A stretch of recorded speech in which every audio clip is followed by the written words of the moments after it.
Let's be real about privacy. And you ain't got them when you got Perfect timing. Right. That. All right, man. We back at it again. All six of us back on here again for the first time in Hey, been a long time. I mean, Ages. since before Savage went on his paternity leave. So what? April, May. right. Wow. Well, y'all saw when we did Let Me Be Real the other night. We have a continuation topic that Tuke wanted to ask a question about that day, but I already had the plan for today's episode. So they said into the real talk segment. Cool. So if you didn't get a chance to listen to Let Me Be Real, we pretty much talked about our excitement for the upcoming Tigers basketball team and the fact that we were able to get a possible number one player in the next NBA draft for Money Bates. But one thing that I saw was something that I've never seen before, and I wanted to talk about it then, but of course I'm happy we're talking about it now. Is the fact that people went through, I guess, the public files for the University of Memphis and saw that Money Bates was registered as a student, along with also releasing other. I mean, I guess it's public, so everybody could know it. But I wanted to ask y'all, to where does the madness stop? Because I felt like that was disrespectful, and I feel like if we didn't have the coaching staff and the players already coming here, from recruiting, I think that money could have hit us with a bam bam. You know what I'm saying? I'm gonna say I'm coming here, but I could have went to the G League because people disrespecting me and my family and what we're trying to do, with us. So I want to definitely get y'all take on it. Then we can end it back with me. But how do y'all feel about certain analysts and media people going too far about recruiting levels at this point that we saw with the Money Bates? We can start with Savage, Shark, Lito, and then finish out with you. Yeah, I think what's happened with privacy, especially when it comes to like the college athletes making the declaring where they're going to go to school or what their decision is. I think like the Woj and the like Shams effect of like having to be first with the information, having to uncover it before somebody else does, and just kind of like spoiling the whole.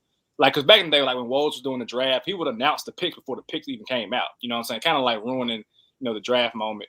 But nobody comes for Woj because it's Woj. But I think when it comes to the college athlete, especially the black college athlete, where this is like a big deal for him or her, or whoever it is, to make that decision, there needs to be some level of like, respect for like the family and the player. And, I know we get annoyed with, how Imani kind of like strung it along in terms of like, I'm making my decision this day, that day, whatever. At the end of the day, it's his decision at the end of the day. Like, he can take as much time as he needs because he's the one that's going to college. He's the one that's putting on the uniform. He's the one that's going to class.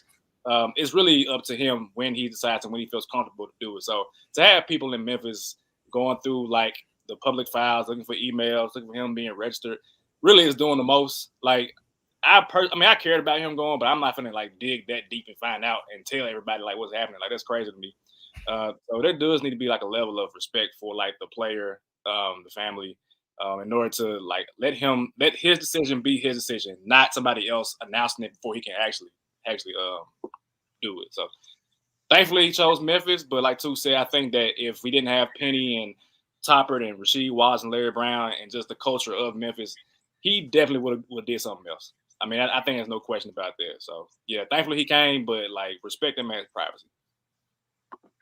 Yep, for sure. That's definitely the media going too far. I understand their backlash. They did get some backlash, and they were responding, talking about it's public record, right? I mean, just media. I put it this way, in my opinion, that's them going too far. Media do what they got to do to get their story right. That's just not how none of us operate. If we ever get a chance to get in the media, I doubt any of us would go to those lengths to try and get the story out. So, I mean, yeah, I disagree with it. It happens, unfortunately. But I can say Imani Bates and his dad do need to learn how to respond better in some aspects coming up, because it will only get worse from this point forward once he makes it to the league and everything. So both sides, media, they go too far, but they're gonna continue doing it. So yeah, I disagree with it, but unfortunately that's what it's gonna be. But Money Basin will have to learn how to operate under those type of things going forward in a better fashion. Agree wholeheartedly with what Sharky just said, but I think I'll come at it from a different point of view and say, I mean, granted, you would definitely want to respect someone's privacy. I think, if that's any one of us, we would definitely want that level of privacy protected. But I think that just shows you how crazy Memphis fans are when it comes to basketball, when it comes to college basketball recruiting. Like, I don't see, you don't see that level of excitement. You don't see that level of, of care, like coming from Oregon fans. You don't see that coming from, fans of like, people that attend Florida State University. Like, I think that was the other part of it too. I think we were getting such a high level recruits, and it was coming down to pretty much the last minute. I think like by the time he recruited, he basically had to have been enrolled, on campus, classes being started. And I think, if he would have announced it a week before, then things wouldn't have come to that. But I think, again, just to kind of come at it or look at it from a different point of view, I just think that's how crazy Memphis basketball fans are. That just shows you how much we care about, our University of Memphis Tiger basketball program. And also, like, what is privacy nowadays? With the different outlets that we've been provided with technology over the years, like, where does privacy cut off and where do we respect our own? If we change places and not talk about basketball, let's talk about, I don't know, someone going to get another job, so to speak, right? And privacy is kind of out the door when you go to a job in the interview. They're looking at your Facebook, your Instagram post. They're looking, someone checking your credit score, just see like if you should be okay to do this job. And so to me, I think privacy has really evaded us for some years. Unfortunately, it's even worse when it's talking about sports and sports figures.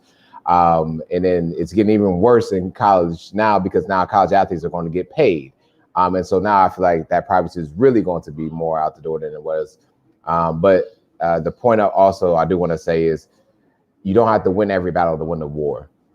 So when you're talking about how to respond to media, does everything need a response and how tactical does response need to be?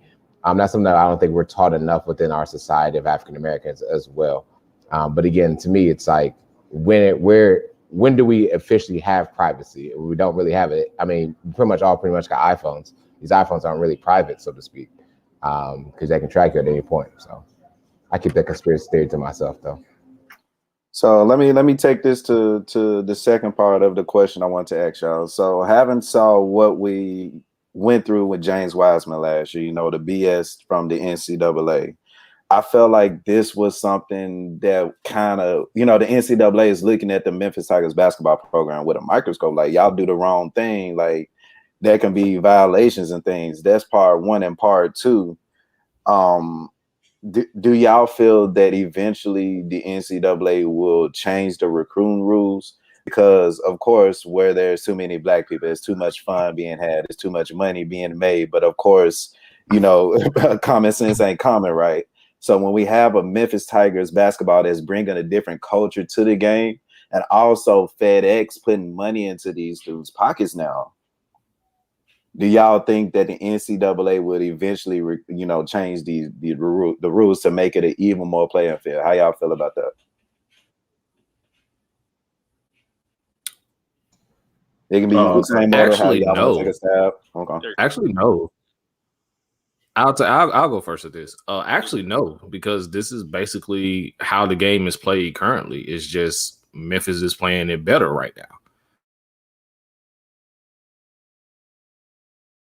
now. So if you the rules and things and everything, then what is that saying about the rest of the schools? What's that saying about the rest of the Power Five per se? It's just saying that, okay, you're not up to par with little old Memphis when it comes to recruiting. So I don't think that for the most part that the NCAA is going to change anything. I do agree with you. Little old Memphis got FedEx in the back. Like, ain't no other schools coming like that. You know what I'm saying? I mean, other schools have different headquarters. I'm pretty sure there's other big businesses that have headquarters in other places as well. Oregon literally has Nike. So, like, there's literally nothing you can do to really change this, because if you're changing the rules, you're basically just saying that you can't compete.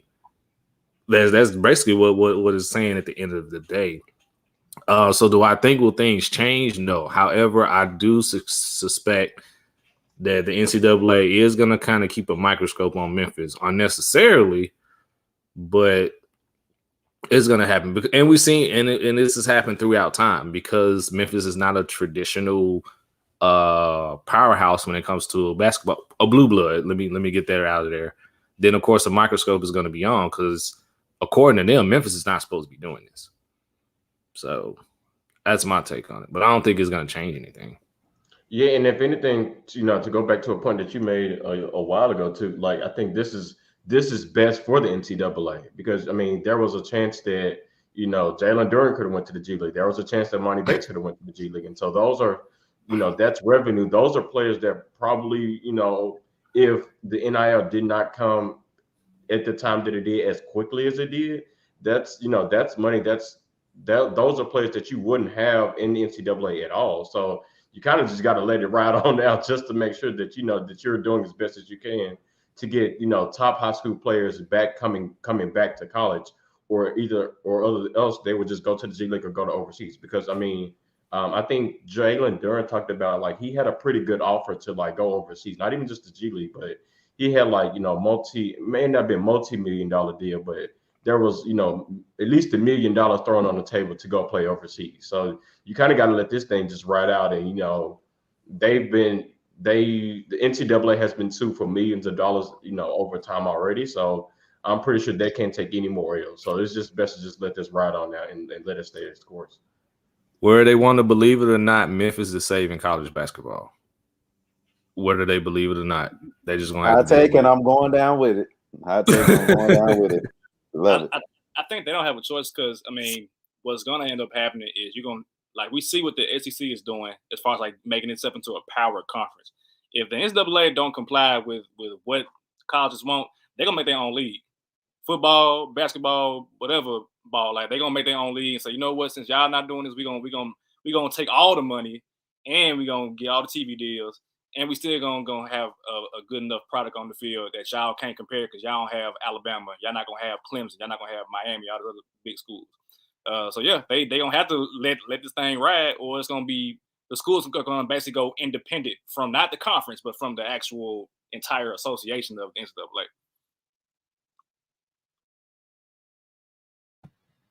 Yeah, we see a change of the guard. Exactly what Savage said. The NCAA.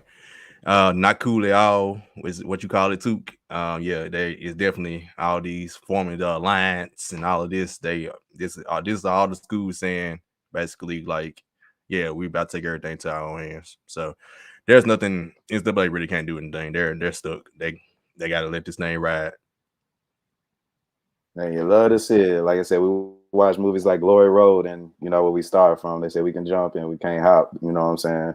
We can do a dunk, but we can't do a simple layup. And now here we are, being literally the backbone once again for something, like the not cool at all league. So that's all I wanted from y'all. Great talk with y'all. That's all I had. If y'all have anything else. All right, let's take it to the football field, professional leagues. Skylar. All right, so for those that may be living under a rock, the football season, the NFL is actually starting on Thursday with Sheedy's Cowboys and the defending champion Tampa Bay Buccaneers. I lost. So ready for the NFL season. We definitely kind of want to walk through each division. We'll all list who we expect or who we want to win each division. And then they've all been given late homework on providing their 3 wild card teams from the AFC and the NFC. Y'all are okay. So the first division that we'll start off with is the AFC South. Of course, last year this was very competitive between the Indianapolis Colts and the Tennessee Titans. Both teams have made significant moves to kind of vamp their roster. So let's go in the order of let's go with this Sharky. Let's go Sheedy, Took, Sharky, Took than me as far as the you said me twice, dog. I know I'm on your mind and you love me, but Man, y'all forgetting today, man. I'm last. I know, right? They just forgot about me today. Like I just, it's no, Trevor. I thought I said. No, you said me twice, bro. Cool. I love you too. I love you too. Cool. There you go. We can do that one. That's fine. So Oh, You gonna wow. have me after this guy? Oh, this is setup. AFC This is South setup, is who bro. we're going with first. Sheeta, you up? You gonna have me after Your shit. Get tone is straight. off. Too. I don't know if that's your screen or your mouth, but in the AFC South, I really feel like there are literally only two people that we need to talk about that are possible winners of this division, and that is between the Indianapolis Colts and the Tennessee Titans. I think that I had the Colts kind of going pretty far in the AFC South, or not AFC South, but going to AFC Championship last year. But I do believe the Tennessee Titans do win this division this year with their improvements that they made on defense, not just offensively. I think they were already managing what they could, but adding what they could on defense makes them the better match for me. So give me the Tennessee Titans winning the AFC South. I will follow you on those sentiments. I think the Titans, if anything, got better over the offseason. They added pieces. You know, Julio Jones is going to be huge for them. And this is a team that people should have, you know, Super Bowl. I'm not saying, well, yeah, at least NFC Championship, or AFC Championships, I'm sorry. AFC Championship aspirations. Like, they're loaded. They got a good squad. They know what they're doing. Their defense is always top 10 at least. Like, hey, Sharky, man, get your boys ready, man. Gonna have that one more pep talk from the captain to do. I think it'll work. I just show my backdrop in my room for my answer. Also got a couple of photos to show. Y'all see the king actually putting the crown on. You got to put that championship ring on there. I think if anything, your setup should be commended. I think the whole setup should be commended. Right. I need to talk to my wife, and whatever you told me, I need to have the same conversation with her, so I can get that. My boy get married. It's a whole different ball game. Golly, Right. One day.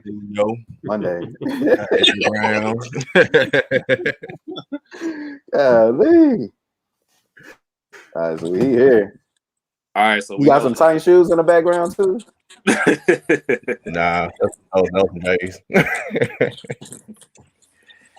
Yeah, so in terms of the AFC South, a lot of changes have been made in the AFC South on all the cores from everyone, but I think the team that has made the most significant changes that could mean a huge thing going forward is obviously the Tennessee Titans. The Colts, yeah, they did make changes. They got Carson Wentz, but I don't know how healthy he's going to be going into the season. And for the Titans at this point, it's Super Bowl to bust with all the moves that they've made, especially acquiring Julio Jones and things of that nature. So Tennessee definitely wins this division, hands down. Yeah, I got Tennessee just based on the fact that you added the luxury of having Julio Jones already with AJ Brown, who was a top-notch receiver anyway, on top of King Henry, where you got to load the box, but then you can't load the box. You know, with Carson Wentz and the Colts, initially after the trade, I was like, yeah, they're gonna make some noise, but like the injury is like, look, here we go again with a nagging injury. So I'm gonna take the Titans. They better win this division. I say that they better win it. They have no excuse. Yes, agreed. I think based off offensive alone, you have King Henry, you have AJ Brown with the addition of Julio. I think at minimum Tennessee Titans should be putting up 28, 30 points a game, like offensively. But that was really offense wasn't too much of the issue last year. Last year it was defense. It was their inability to get off the field on third down. So they've made adjustments on that side. I'll be biased to mention the addition of Bud Dupree, who, in my opinion, is a very underrated pass rusher. So they've added him defensively. They added pieces to the secondary. So for me, that's the side of the ball that I'll watch. Offensively, I'm not worried about them. Ryan Tannehill, I think, was mentioned in our top 10 quarterbacks on last week. So I think offensively they'll be fine. It's just, can they get off the field on third down? And I think they'll do a better job of that, which will at least allow them to win this division, in my opinion, comfortably. I know Carson Wentz was added to the Colts, but I think defensively is where I'm worried about the Colts, because they lost a pretty significant amount of talent on that side of the football, which is what made them so great last year. So it's the Tennessee Titans for me. So I think that's we went unanimously with the Tennessee Titans on this one. So we'll go to the NFC South. keep the same order as far as who we expect to win this division, whether it's the defending champion Tampa Bay Buccaneers. I'm not sure why Tuca's smiling like that. The New Orleans Saints they're still a viable option. I think Jameis Winston's now been named the starter, and Carolina has added Sam Darnold as well too. So definitely want to see where we all stand with the division winner on this one. So take it away. It's funny you only mentioned 3 of the 4 teams, but I think we all can agree that Atlanta is only good for lemon pepper wings at this point. So if you're talking, they ain't good for that. And rap music. I heard Memphis is better. But if you're talking NFC South, I think Jameis Winston gives the Saints a better job of getting to possibly win this division. But until Tom Brady retires, this is the Buccaneers division to win, and possibly all roads may go to, depending upon how the NFC plays out, through Tampa Bay for a Super Bowl run. But Tom Brady, they returned every player on offense and defense. It's chemistry. Coaching staff is elite and should actually be head coaches in other places as well. So give me the Tampa Bay Buccaneers, not only for returning their players, but also their coaching staff, I believe, is superior as opposed to the other teams right now. If it ain't broke, don't fix it, man. I put Tom Brady as number 1 for a reason. He is the GOAT. Give me the Tampa Bay Buccaneers. Like I said, they brought back everybody. I don't think they're gonna miss a beat. And plus, my Panthers don't have to be number 1 in the division to make the playoffs anyway. So, moving on along. Man, I wish I had a couple bucks and put the whole Tuke reference with the Bucks when he had the Suns sweeping the Bucks, except I had actual Bucks sweeping the NFC South Division 6-0. Give me the Sweeping. Hold on now. Give me the Super Bowl champs that return to all 22 starters. Yeah, it's the Bucks. The Bucks are gonna run away with this one. It's not a question. I get it. Carolina did get much better, and I do expect them to be better come the season to start. Jameis Winston as the starter for the Saints gives them a better shot at winning, but I don't think it's going to be enough to overtake Tom Brady. So give me the Bucks. Yeah, we ain't worried about the Falcons. Not worried about the Panthers just yet. Give them some time. The Saints are not ready with Jameis Winston. I'm ready for them to get more vertical on offense. Right now, their offense is very Drew Brees-ish and not Jameis Winston-ish. So I'm gonna go with the Bucks pretty easily. Yeah, I'm going to go with the Bucks as well too. So exactly what Sharky just said. They literally returning every single player on offense and defense from last year, and that's a lot. To say you're returning that many starters, and then you still have Tom Brady, who's again one of the greatest of all time. If you saw what he did last night in the preseason game, was absolutely unreal. So I think they're going to carry that same energy that they had from last year, and be crazy. No, probably be even better than they were last year. So the Tampa Bay Buccaneers I think they'll win the division. I think as we all discussed. So from the NFC South to the AFC East, this I think division will be very, very competitive in my opinion. You have, of course, the Buffalo Bills, the New England Patriots, Miami Dolphins are there. And then, nobody wants to mention the New York Jets, but that's the 4 teams in this division. So I think this will be very competitive. So I definitely want to see where we all stand on this one as well. Yeah, I completely agree with you, Scott. This is going to be really a competitive division for those that are after the Bills. And so it's the Bills right now. Come on, and then man. Y'all can talk about the second and third and fourth from there. Well, actually, second and third, because the Jets are flying real low. Matter of fact, they're grounded right now. So give me the Bills, and we don't even talk about this one. Next. Let's go 3 for 3 then, brother. I'm definitely feeling the same way with the Bills. I don't even know why we're talking about it. Miami don't even know who they damn quarterback going to be for week 1. And apparently they supposedly have a good one. I ain't going to try to pronounce his name. Why? Because he may not be even quarterback by the end of the year. So give me the Bills by a landslide. Once again, go back to the Bucks reference. It's also a dollar bill. So dollar bills, y'all. This man that got married and got all kinds of bukus of money, so he just trying to throw it in our face subliminally. That's okay. That's all it is. It's cool, bro. Yeah, I played the field. The Jets are the Jets. As Took said, Miami don't even know who their quarterback is going to be. The Patriots want to start Mac Jones, but they just want to come out. They don't want to come out and say it just yet. So give me top 4 Allen in the Bills to run away with this one. Buffalo Bills. Buffalo Bills for me, but I will say this. I think New England is going to give them a run for the money. Laugh at me now, but I think defensively they'll be much better. A lot of their defensive players or starters from 2 years ago sat out last year. And I think, they'll have much better play at quarterback position, whether that's Cam Newton or Mac Jones. So I'm definitely rolling with the Bills, but sneakily, I would keep my eye on the Patriots if I'm the Bills. And then I'm not sure what the Dolphins are going to do. So we go from the AFC East to the NFC East, where things are interesting. I will say that. The Dallas Cowboys are there. The Washington football team is there. The New York Giants, I guess they still are in their division. And the Philadelphia Eagles. Shout out to Savage. So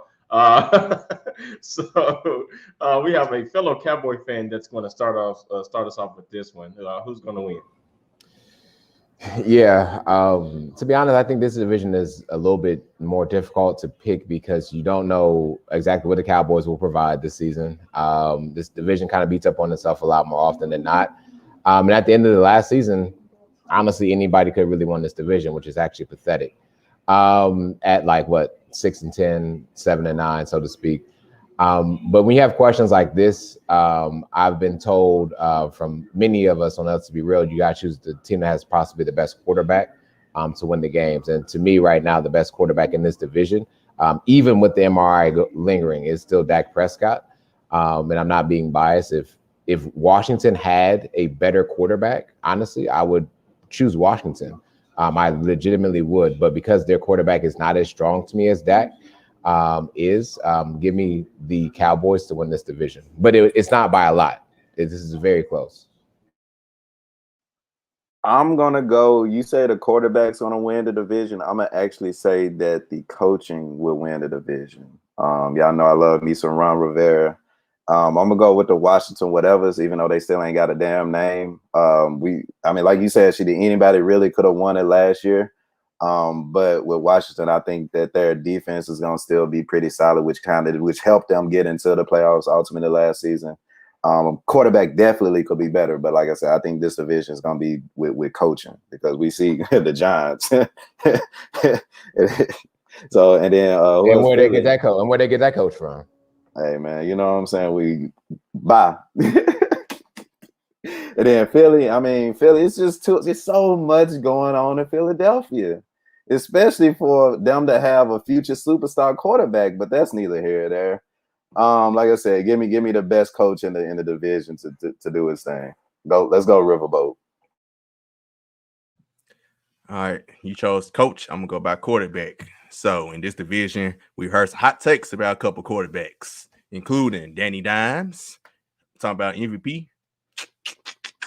Heard about a superstar and Jalen Hurts, and they talking about trade from Deshaun Watson. Yeah, superstar, yeah. And who's the other quarterback missing? Ryan Fitzpatrick, who gives you a 5-touchdown game. He'll give you a couple. He'll give you some really good weeks. Then he'll give you some bummers, and he still has never made the playoffs. So there's no way I'm choosing a quarterback that's never made the playoffs. I know Dak has injury concerns, but give me the Cowboys with the only true quarterback that I can trust in this division. Who they backup? Who's anybody's backup? Right. Good question. Damn. I was like, who's anybody's backup? But if they need good one, hey, we got Mason Rudolph available. But Stop it.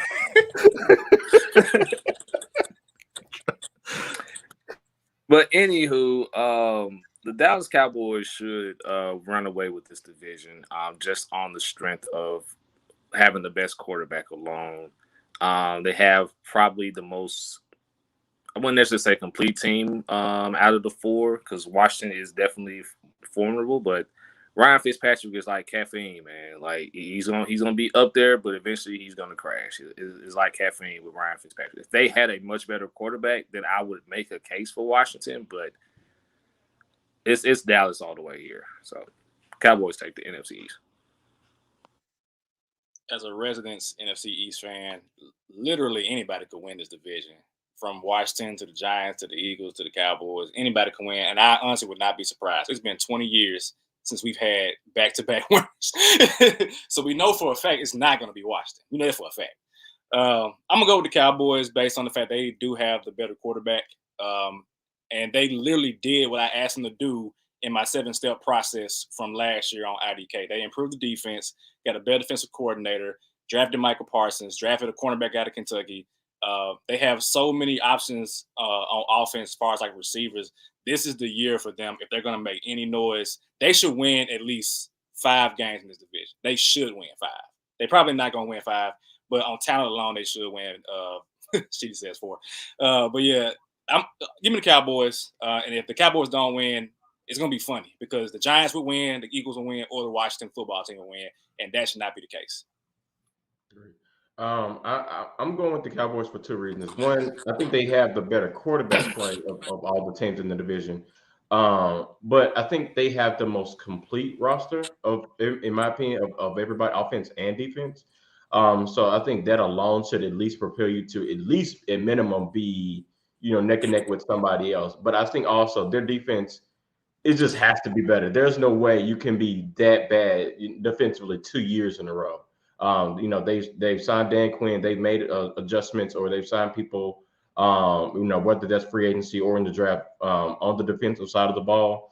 I think the corners that they had last year, whether that's Diggs or somebody else shitty that I can't remember, they just can't be that bad 2 years in a row. So off those 2 points alone, I think it's the Cowboys. But Washington, I think, will still be there just because their defense is so good. Chase Young is already getting talks for Defensive Player of the Year. And so that their defense is going to be good. It's just a matter of how many good games is Ryan Fitzpatrick going to give you? Is that 6 or 7?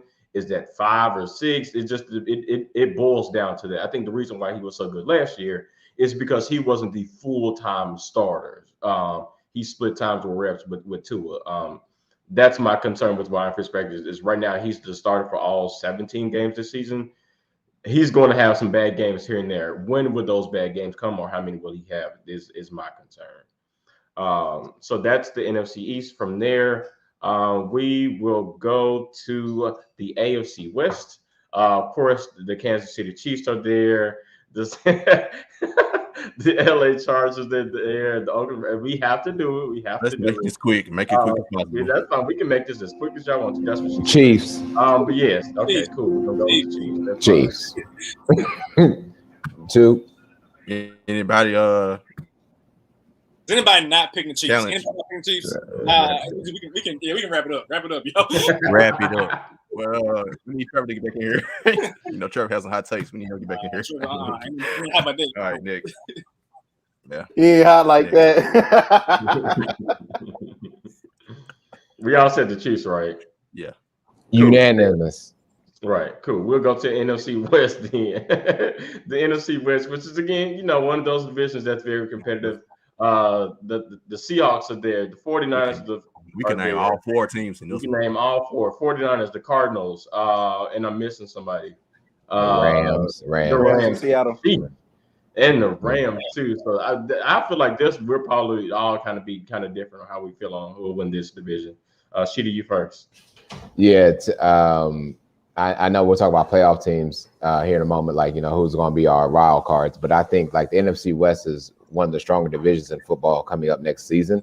You think of the additions that the Cardinals have done on offense and defense.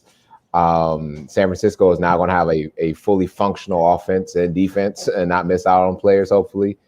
Seattle's got some time to prepare. But Rams, you got the quite possibly the best player, arguably on both sides of the ball, or at least on defense is Aaron Donald. You have a great quarterback now and a better system, I should say, with Matthew Stafford.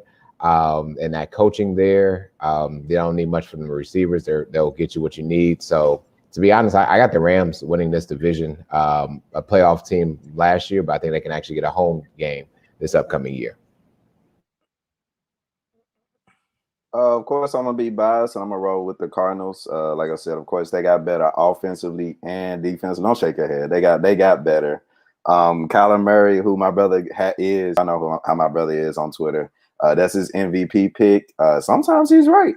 I don't want to go that far, but I do believe that Kyler Murray will take the next step, and he does get another year with D-Hop. Y'all know how I feel about D-Hop, and then Kenyon Drake. Just being a stable running back for him is been pretty good. So I do expect the Cardinals to take that next step. We saw what they added on defense, so I really think that they have a good chance of being number one in this division. Watch out for the LA though. LA is they consistent. Justin Herbert ain't no joke, but I do got the Cardinals. That's the LA you meant? Rams. No, yeah, hold on. There's so many LA teams. It's so many. My bad. Yes, but that's my bad. It's so many LA teams. I forgot the Chargers were there too. Yeah, that's one thing. The Chargers. Should have said the Lakers, to be honest with you. You should have just stopped it when you finished. Yeah, my bad. Hey, Pimps messed up. I should have said the Clippers too. We're talking too much goes wrong. All right, you brought a good point. I actually don't. I'm not that much hot take about Kyler Murray, but we could actually do awards next Sunday because the season actually doesn't start till next Thursday, the season after this. I mean, the week after this. So we have another week. For me, I got the Rams defense. They won. I think they won it last year, if I'm not mistaken. They came back and won it over the Seahawks because they had the tiebreaker, if I'm not mistaken. I didn't go back and look. But the Seahawks and Cards are like blowtorches. They did it last year. Both of them was high in the beginning, and both of them tailed off at the end of the season. The Seahawks seem to have been doing that lately a lot. And the Cardinals, we saw it last year. I just don't trust their coach. Cliff Kingsbury is the reason I choose them to win. And the other team, the 49ers, they're back. So, I mean, all four of these teams are legit. But I get the Rams. That trade for Matthew Stafford, along with possibly having the best defense in the NFL, that's my pick. And let me get Trevor right back in here. Don't talk about Wi-Fi. He got the Nelly Wi-Fi. Yeah, apparently it's real shaky or whatever. But anywho, I'm picking the Rams to win the NFC West. I think, just as Sharky said, the addition of Matthew Stafford, getting him out of Detroit, getting him a better offensive line, and having possibly the best defense in the NFL, along with the weapons that he's going to have there with Sean McVay. It's kind of hard not to pick them. I mean, of course, with Seattle, you know what you're getting with Russell Wilson and company. The 49ers, they don't know who's going to be their starting quarterback, in my opinion.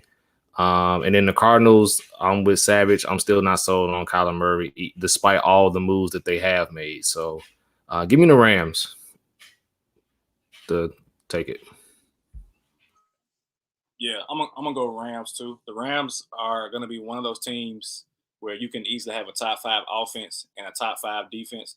Might not be statistically for defense because if they put up a lot of points, it's gonna be a lot of yards in the air against the Rams. But I still feel like on paper, Jalen Ramsey, best cornerback in the league, Aaron Donald, best defensive player in the league.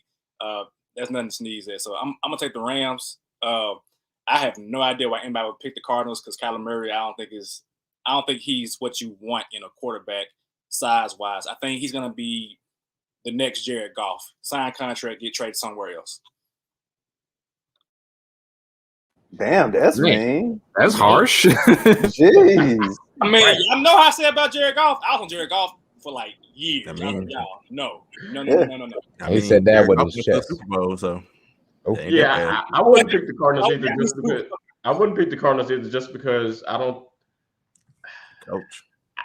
It's the coach. I'm still a little skeptical about Kyler Murray as well. Statistically, he does well, but is he that good of a quarterback to get you the wins that you need, whether that's 10-11, to win this division or to even make the playoffs with as good as these teams are? I'm actually going with the San Francisco 49ers.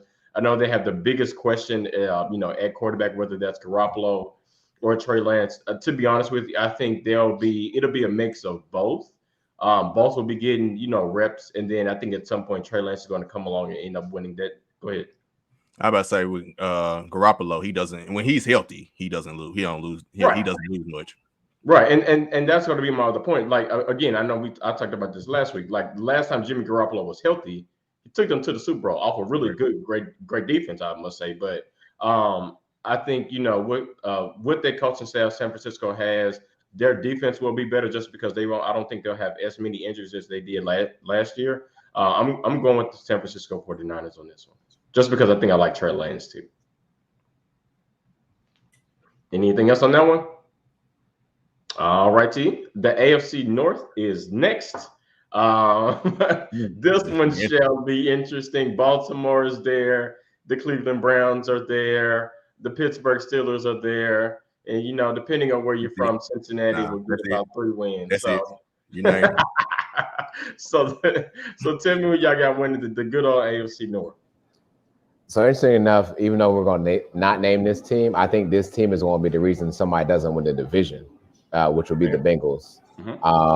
Because someone's going to oversee the Bengals and they're going to need that win against them. I think the Browns, I think the Browns at best are a 10-win team. So I think it comes down to either the Steelers or the Ravens. And to me, for the Steelers, it's when do you get rid of Ben, so to speak, within the season. But you cannot deny that talent that's on their defense at all. And defense wins championships. I don't believe they're going to win 11 straight again. But give me the Ravens to win the division. I think Lamar Jackson has a lot to say this upcoming season. Do I think he's going to throw the ball more? No. That's not in his repertoire. That's not what he's going to do better. But I just believe in the Ravens a little bit more right now than I believe in the Steelers. So give me the Ravens. Y'all know who I'm rolling with, man. We're gonna keep it moving. Let's wrap this up. I'm rolling with Baker and the Browns, man. We saw how they were last year. We get another year of progression. They didn't lose too much, to be honest with you. In fact, they probably, the consistency is key. Odell gets back, which a lot of people don't expect him to have a great season. Even if he have a good season, that's still another added target to a team that almost beat Kansas City to make it, to go against the Titans. And it would have been a war between me and my good brother Sharky here. So plus Savage too, because he rolling with the Browns. I'm hoping for it. Don't let me down, brother. But yeah, I'm going with the Browns. Like I said, they added more to a team that almost beat Kansas City. So almost beat the Mahomeless Chiefs. Okay, I just want to make sure. The Titans, we didn't make it to the AFC Championship last year. That was your other boy, Top 4 Allen. Top 4 Allen. That's who they had faced. Yeah. Oh, well. The year before y'all made it? Yeah, year before, yeah. Okay. You're off. All right, man. This is tough. And call me crazy. I choose the Browns. I believe they have they have the most talented team. I think they have the most complete team in the division. That the Ravens lost some pieces on their defense. The Steelers are still going to be really good on defense. I think their offense is still going to be really good, but I think what the Cleveland, they took their playoffs last year. They kind of took that next step that I need to see from them to say, oh, they can finally overtake the Ravens and the Steelers. And I think they did that in their playoff game last year. So now I'm hopping on the bandwagon and choosing to win the division. Y'all better not let me down, Took and Savage. We got you, brother. Welcome. Trevor is froze. Am I back? Do it. Can you guys hear me? Yeah. All right. First and foremost, the Cincinnati Bengals didn't get anybody to protect Joe Burrow, so I wouldn't be surprised if he's injured again. The Browns, congrats. Oh, I got frozen. Yeah, Cleveland, congratulations. You beat Ben Roethlisberger probably for the first time in your existence. So, congrats. Won't be the last. There. Twice won't be the last. First, second, it don't matter. Ben Roethlisberger, it doesn't matter. He still owns Ohio. Anywho, Baltimore, of course, is formidable. Of course, I give them their respects, but Lamar Jackson struggles against us every single time he matches up with us. Just go check the last 2 matchups. Until I see it, the AFC North goes to Pittsburgh.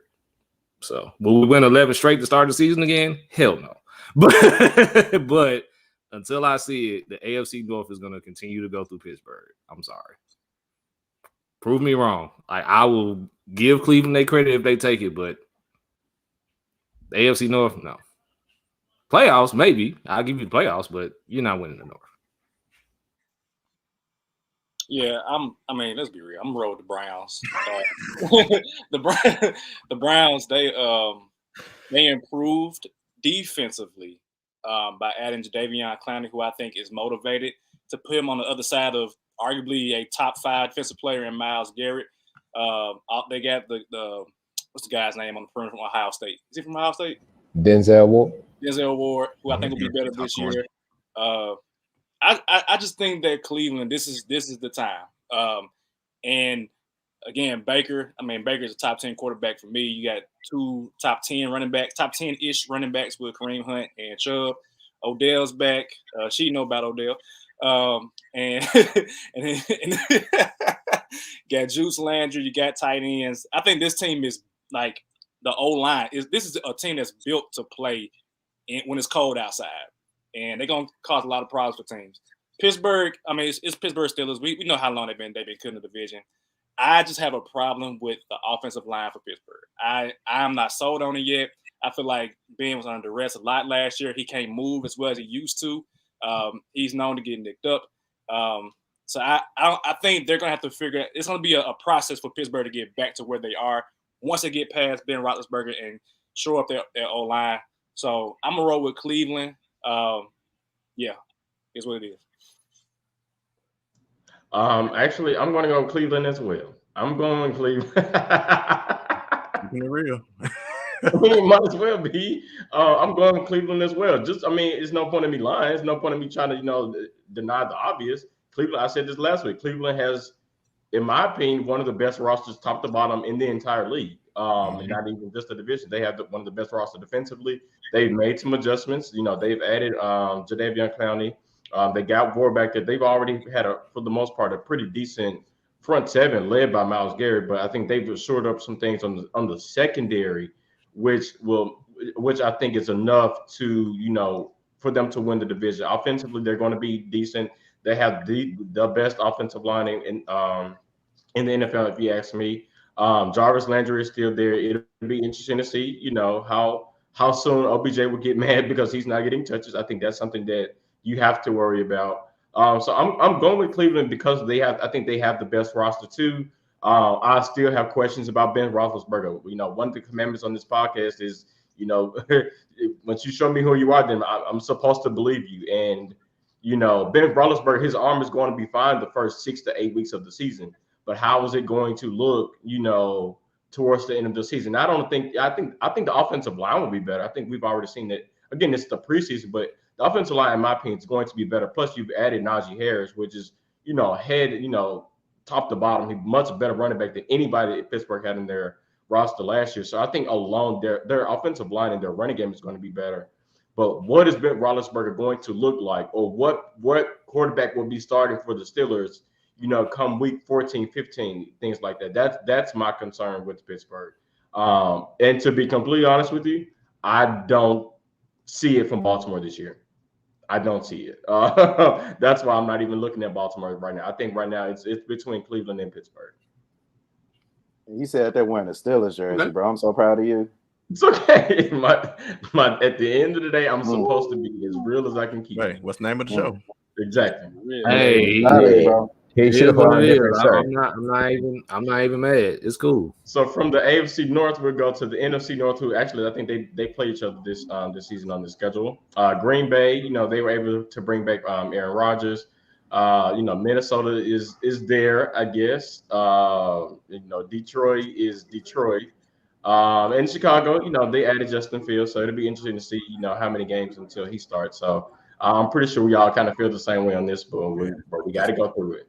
So Sheedy, you go first. This is a unanimous sweep again, right? I mean, yeah, I'm pretty sure. Do we really have to go through this? Yeah. Aaron Rodgers just going to tank the season or something. Yeah, pack light. Pack light, that's funny. Wrap it up. I will say this. I'm Green Bay, period. Yeah. Ladies and gentlemen, I'm saying this now. Keep an eye out for Aaron Rodgers going to Arizona. That's all I'm going to say. That's interesting. Why That is Arizona? That's interesting. That's real interesting. Just keep an eye. He wants to be on the West Coast. I'm pretty sure Cliff Kingsbury is getting fired in one of these scenarios too, because ain't no way Yeah. he playing for him. Okay. Let's see. But yeah, this division is a wrap. Green Bay next. Yeah, I go out of turn. Green Bay. Your turn is passed. We good. Mm-hmm. All right, okay, cool. Well, I think the last thing we have to do is we all have to each individually give our 3 teams for that'll make the wild card on the AFC and the NFC. So kind of give us your 3 teams really quickly. We got one more segment, but same order. What 3 teams you think will make the wild card on the AFC side and the NFC? All right. I guess I'll go first. Depending upon like the teams that I already chose. So I will say that the other 3 teams are Cleveland, Pittsburgh, and the Colts for the AFC. And then when you're talking about the NFC, I believe that I hate to believe in Seattle. But Seattle,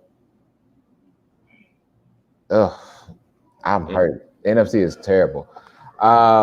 Give me Seattle, give me New Orleans, and give me Washington. Sounds similar.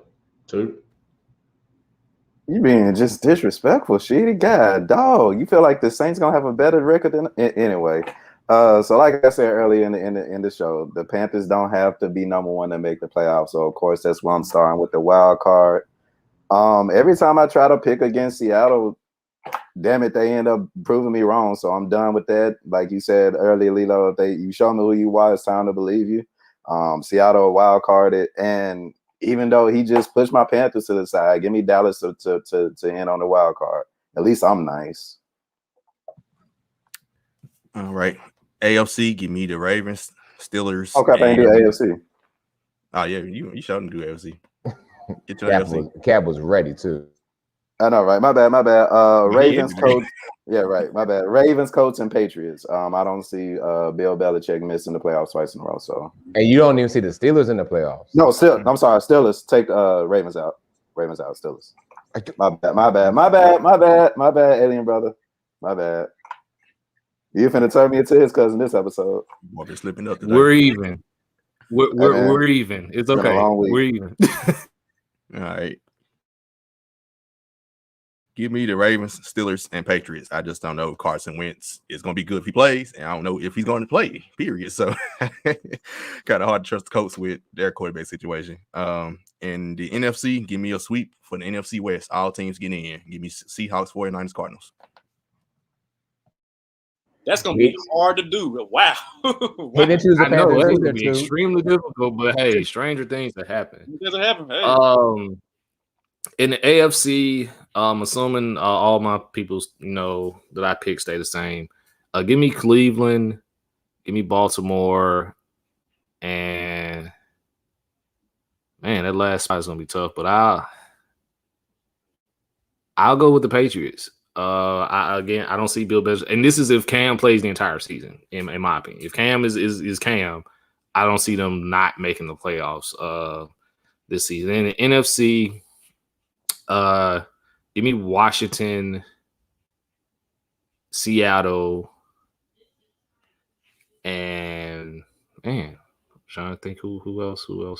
Seattle, Washington, Hurricane season, and Tukes Panthers. That's my last one. Thank you. You're a smart man. All right, it's on me.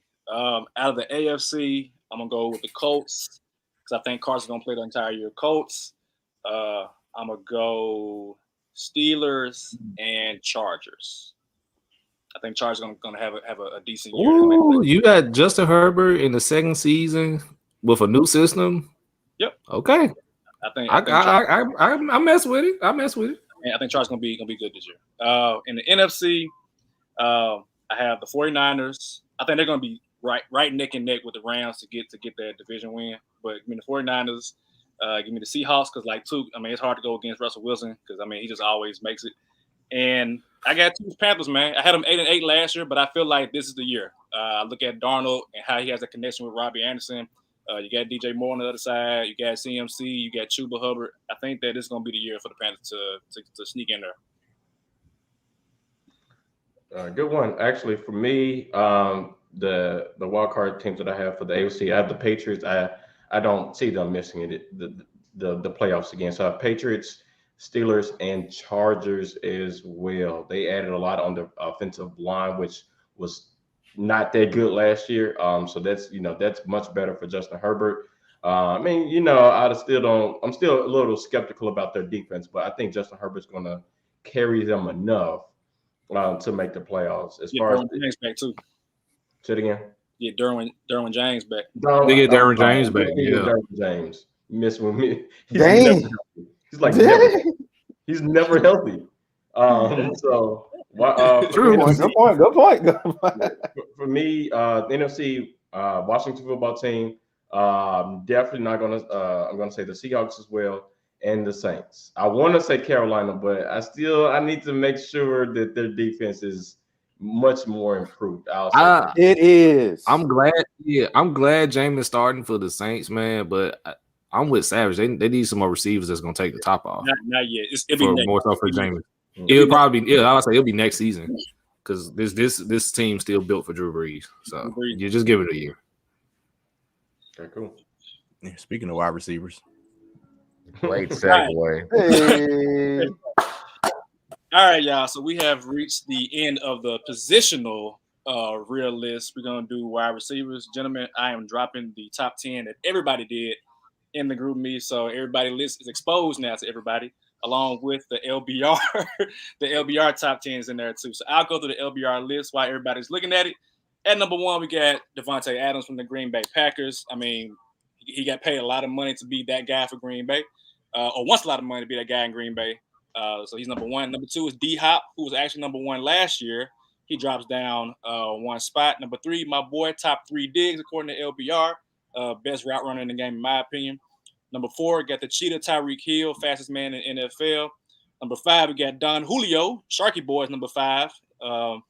The first Titan on this list. At number 6, we got Adam Thielen, white man can catch and run routes. Number 7, we got Mike Evans and not the early morning team from the Tampa Bay Buccaneers. Number 8, we got AJ Brown, the second Titan on this list. So the Titans got 2 top 10 receivers and a top 1 running back and a top 10 quarterback. So that bodes well for the Titans. At number 9, we got Allen Robinson from Chicago Bears, who is looking to get paid and trying to figure out who his quarterback is. And number 10, we got DK Metcalf, who is a freak of nature. So, gentlemen, thoughts on the top 10 for the LBR and thoughts on people who are on other folks' lists? I mean, this show was almost my list again. Always near perfect. Always near perfect. Yeah. Again, I told you. I put the 9 and 10. I was like, I just had to think of somebody who could basically have a decent year this year. So, but I think the top 8. I'm not mad at DJ Moore being on your list. I'm not mad at that. He did good without another. The reason. Go ahead. And the reason I didn't put Mike Evans on the list. Suspense. Well, while Sharky's looking it up, the reason I didn't put Mike Evans on the list is because I could make a case to put him, Chris Godwin, and Antonio Brown on the list. Like, they're just that good. So it was like, if I put him on the list, I have to put those 2 on the list, and then that's two other spots that somebody who deserves to be on there is not on there. So that's the only reason why Mike Evans is not on there. Mike Evans, though, for me on my personal list. But I'm okay with the list. I was saying he be putting up stats. Don't get me wrong. Yeah, he be putting up stats. I'm just saying, like, the case can be made for like that. That's just how good their receiving core is. Like, I could have made a case for those 3 to be on the list. Godwin, though, Mike Evans been putting up 1,000 yards every year in the league with Jameis and Fitzpatrick. So it's kind of like I get it. That's what I said. You can't really say that it's because of Chris Godwin and Antonio Brown, but it's like Mike Evans was doing it before them too. So before then, I get it. Please, Scott got his hand up. Please, so he had his hand up for the longest. Please let him go. Yeah, he really did.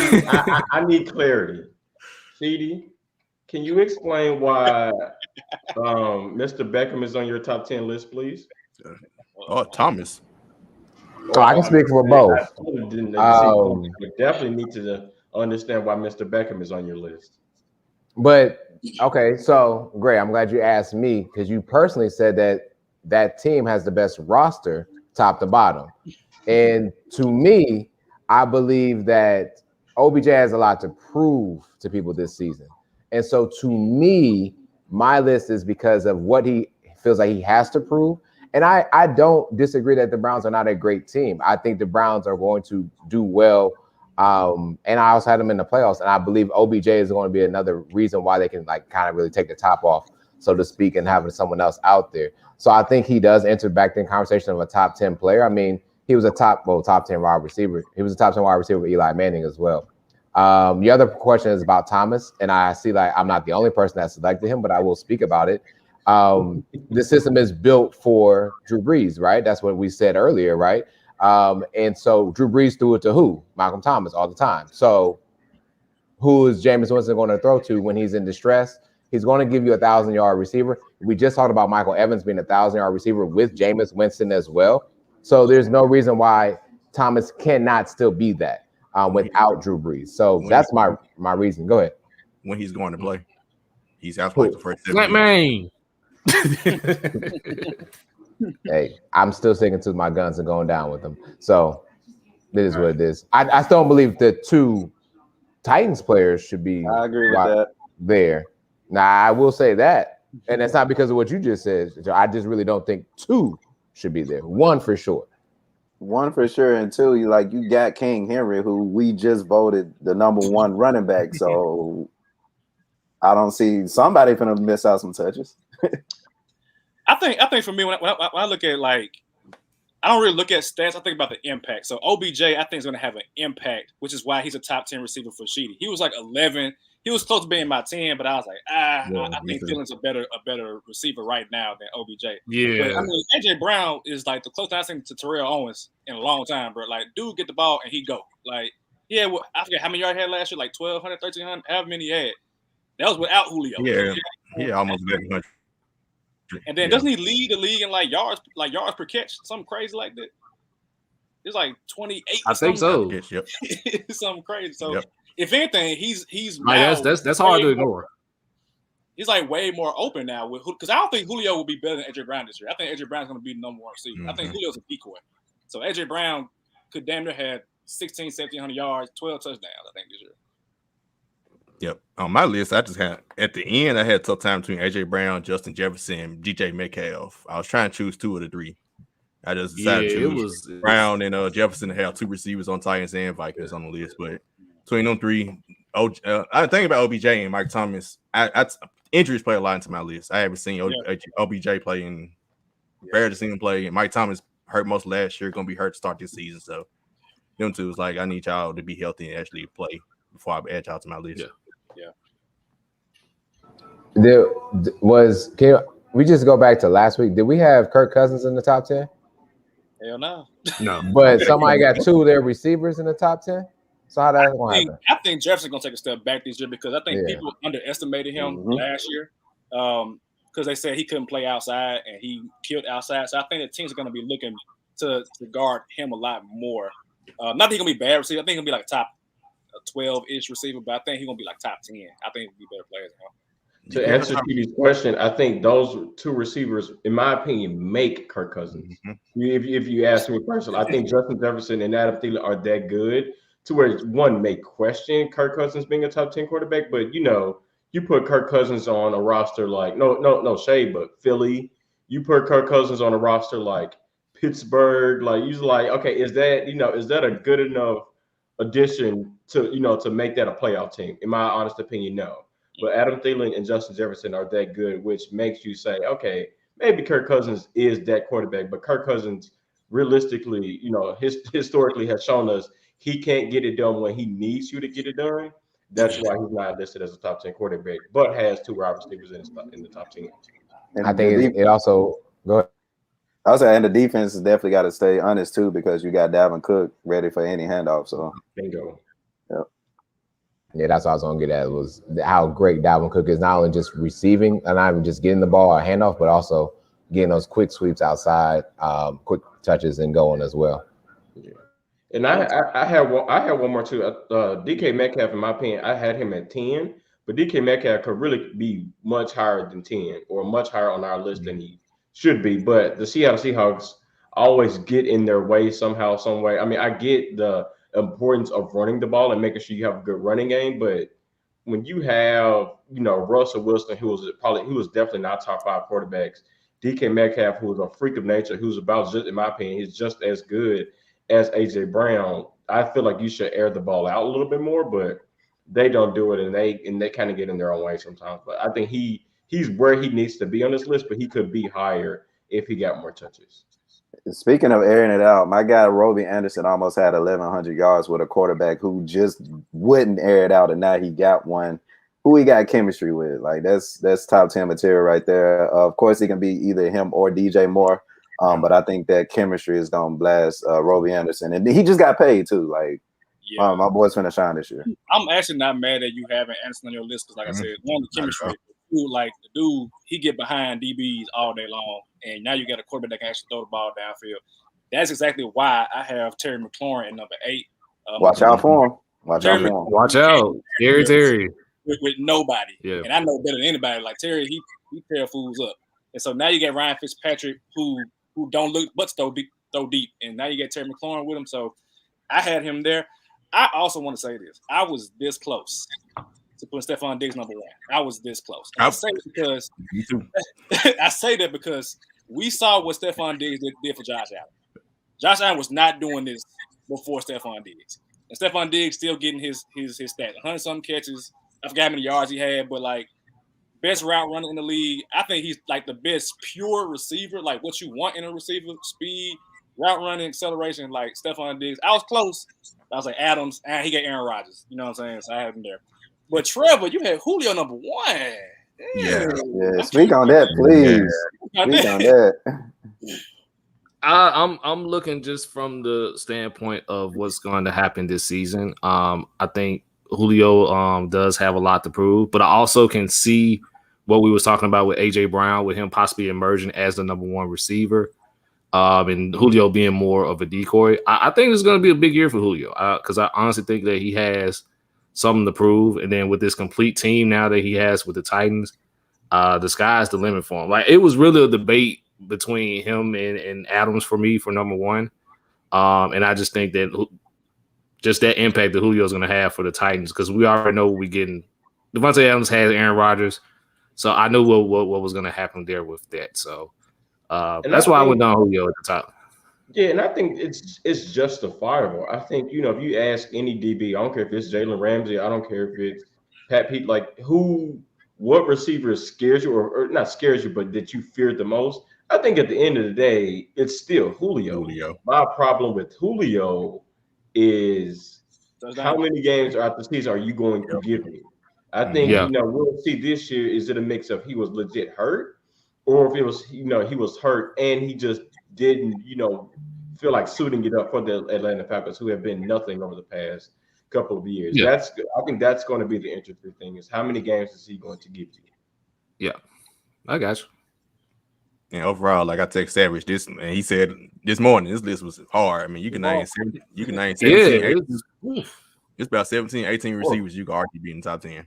That's one of the hardest lists I've ever had to make, including all the 2 wide receivers in Carolina. Mari Cooper, I see. Cooper, Trevor had Mari Cooper. Like, I had him. Yeah, so many names. I'm glad all of us did put like CD Lamb sick. Right. Exactly. My point. All of us did have Allen Robinson. Most of us, if not all, had Allen Robinson in there and Adam Thielen. Those 2 names I were a little weary of that I didn't think most of us would agree on. But wide receivers, man, it's tough. We might do like next year.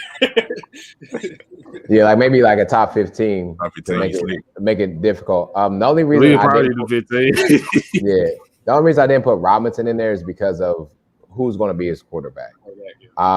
Because look at the tape of what Andy Dalton delivered for the Cowboys last season, and it's pathetic in regards to what the receivers were able to get. But I believe he is a great quarterback.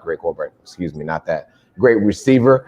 And definitely a top 10 talent, and could definitely be up there if he had a better quarterback that was delivering him the ball. I would say for his argument, who has been his quarterback? Yeah, I was just about to say that. I'd rather take Trubisky over Andy Dalton. They easy, man. They're about the same people. They're damn near doppelgangers. It's like with D-Hop all them years in Houston. Before Deshaun Watson, yep. Right. All right, let's finish this off with your board. I definitely have one, and it's going to include Mr. Skyler Clayton, because all these folks doing these crate challenges, y'all bored. And Skyler bored going along and trying to do it with them, man. What these crates at so we get the video? Hey, all I gotta say is the moment somebody tell me they got the crate set up, I'm pulling up and I'm going to murder this challenge. And all I gotta do is tell me where it's at. Drop the pin. And we're gonna pull up. We're gonna be recording. I say recording. Recording's not enough. I need to be in attendance. Like, I need to see this happen. So you have little faith. Yeah, you on that one, bro. Hey, the fact that you willingly want to do it for free, nah. I need a cash app or something. I need something, you man. You go right ahead. Y'all, please record. Go live with it. I need some kind of incentive. Let me know. I need to know when you do this. It's going to LBR YouTube page. We need to go live from the podcast. Just so we can get on the LBR YouTube page. Just going straight to the joint. About to get plenty of have a poll. We're gonna have a whole poll. Have a whole poll. Hey, where y'all think he gonna stop at? The top. Let us know. Don't do this in secret, Skyler. Make sure you let us know. Let us know. You got brothers out here, bro. Me, bro. That's tough. We here to support you. We here to support, bro. Man. Yeah. But let me see. Anybody got? I actually got one.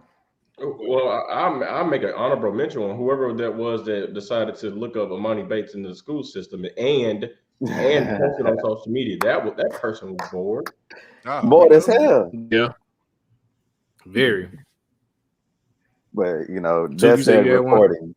Yeah, I got one. So 2007, if y'all don't know, a big war happened between two of the biggest hip hop artists in the game, with Kanye West and 50 Cent. They decided to drop at the same time. Kanye whipped his ass almost by 300,000. Y'all can look that up. Y'all don't remember, that's Kanye's graduation and 50 Cent Curtis. Well, Drake got so bored that he decided to crash SportsCenter and say, hey, Certified Lover Boy dropping September 3rd. If you woke up and didn't realize that Kanye West dropped today, Drake's going to drop tomorrow. Seemed like we got another war happening, y'all. Who y'all got? Kanye again. Don't mess with all-time greats, man. You don't mess with all-time greats. Yeah, are we not gonna say Drake is not gonna be all-time great? Drake is up there, but Kanye.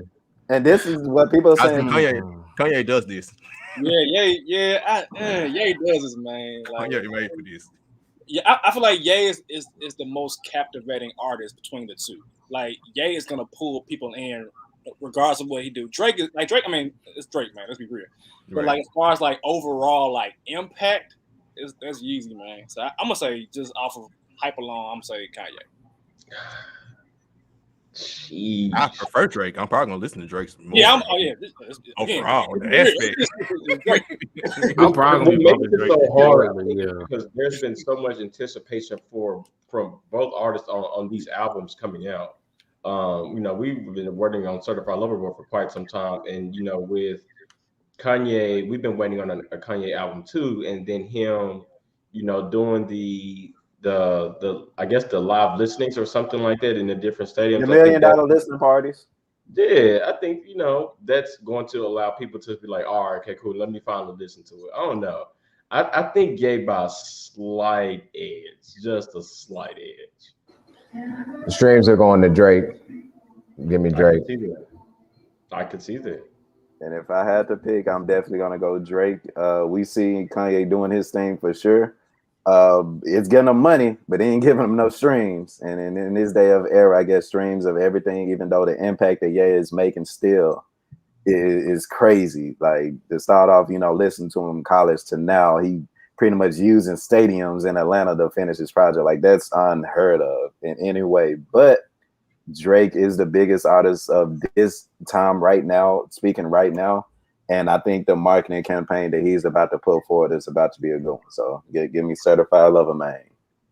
Yeah, give me Drake as well, because we've been waiting on Certified Lover Boys, I think, since January, and it's damn near September. So yeah, it's gonna be Drake. Drake will get the streams.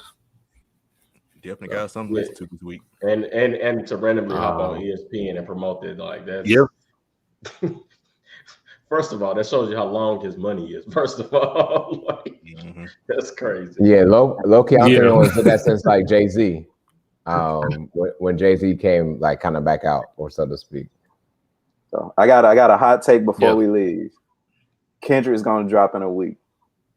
That's a hot take. If not, cool, but Kendrick's gonna drop in a week. Kendrick's gonna drop in a week. I don't think a week would be beneficial. I can see it. I do. This has the potential to be one of the biggest weeks in hip hop in a very long time. He dropped in a couple years too. Yeah. He dropped a verse last week or a couple days ago. We've been waiting. I thought he retired for a second. I was like, what happened to him? That man got married and just said, "Nah, I'm good, man." Nah, he gonna leave this to Kanye and Drake. They ain't a little beef right now. He gonna leave it to them and then just get his own shine when the time comes. Okay. End the year with Kendrick. Yeah, and then watch. Yeah. This has been a great year for hip hop though in 2021 though. When you really look at it. Yeah. And Memphis. I got a year board, and I put this in the group me, and I'll bring it to the show. Kevin Garnett is bored. For reposting this is petty. Basically, for reposting a Boston Celtics fan page post on Instagram and cropping out Ray Allen. Yeah, KJ, you kind of bored on that one, and you need to grow up. So yeah, I don't even think that's bored. I think that's high level petty. I get where you're going, Trevor, but that's just petty. Yeah, and KG doesn't need to grow up about it because y'all don't win that championship without Ray Allen. Facts. They gonna milk that one championship. They gonna milk it. Still milking it to this day. That's why. That's why I'm about to retire his jersey. They retired his jersey in Boston, so Boston? They about to retire his jersey. It's gonna get to a point where Boston, the Celtics, gonna start wearing fractions as numbers, as many numbers. Well, let us. Just wrap it up. You should clock out. Time to clock out. That's tough. Sheeta, shout out to you represent for Memphis, man. With the Memphis, you know what I'm saying. Moneybagg still got the #1 album out for the year, so. Hey, shout out to Memphis. For sure. Miss Memphis Water, man. Me too.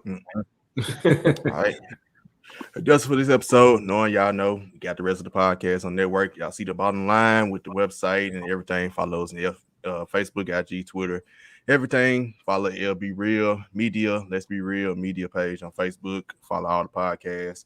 Rate us, all our podcasts on Apple if you can. And let's tighten up. We'll be making his return this week, and I'm actually on Titans podcast tomorrow live on a Power Hour at Let's go, Cal. Let's go, Cal. Power Hour. Let's go. Yeah, I'm going off this week on Roethlisberger County because we still have not signed TJ Watt. I don't know why. There have been rumors to a deal that may be in place to make him the highest paid player. But the fact that this deal still isn't done. And then we may have to look to 2022 to try to find a quarterback. Because after the last game, but stay tuned for that. I still haven't dropped IDK yet. It's literally sitting on my computer, but y'all having a baby be distracting you. So give me a little bit of credit. I'm gonna still probably anyway. But as far as like getting back to the flow, I'm gonna start back when the NFL starts back. So I'm chilling until that week of the Thursday game. I think it's what next. Yeah, next week. Yeah. And our other part of our staff, shout out to Uncle Mike and everything he's going through. We are set to actually as well create just a men's type of deal in September. I'm gonna get with him after he's dealing with a tragedy right now, but prayers go out to him. And then we're gonna Let's Be Real Media is a great platform to just not talk about sports. And I'm thankful that we're able to have this platform to talk as men. We'll have a men's forum here in September, so be on the lookout for that. All right. That's it. So, till next time, see y'all next week. Peace.